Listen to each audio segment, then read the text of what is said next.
Get ready with me while I tell you about my favorite tips about research as a senior who did research throughout college. When I first started doing undergraduate research, I always found it fascinating, and I thought it was crazy how all the upperclassmen and the PhD students always knew what they were doing, but I was kind of lost. Now that I'm a senior, I know exactly what I'm doing, and I know exactly how to get the results that they've been getting, so let me tell you how. The number one tip is to be careful where you get your sources from. It's super easy nowadays to get on ChatGPT and ask it, where can I find a source that relates to this and that?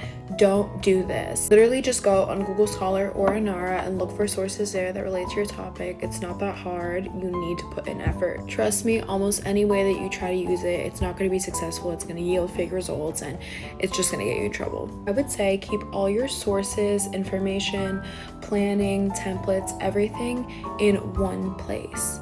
And no, I don't mean Google Docs. It's super important to keep in track, especially when you're doing a really long research project, where you're keeping your sources, your citations, everything else. And I got put onto this amazing website when I was in freshman year. Let me actually show you really quick. So while my face dries, let me tell you about Inara. Okay, so it's called Inara, and this is the first page. It is your library full of all the resources that you want to put into it. When you open up one of the documents, you can actually chat with it.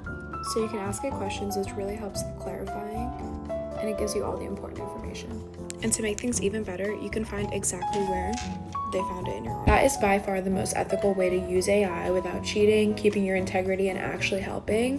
One of my professors recommended this to me, and it is literally genius. I love it.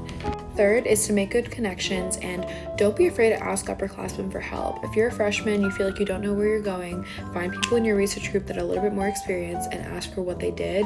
A little goes a long way, and those connections might mean a lot later on in life. It sounds self-explanatory, but make sure that you're really spacing out the amount of time that it takes you to get your research done. Don't procrastinate. Good luck on your research, guys.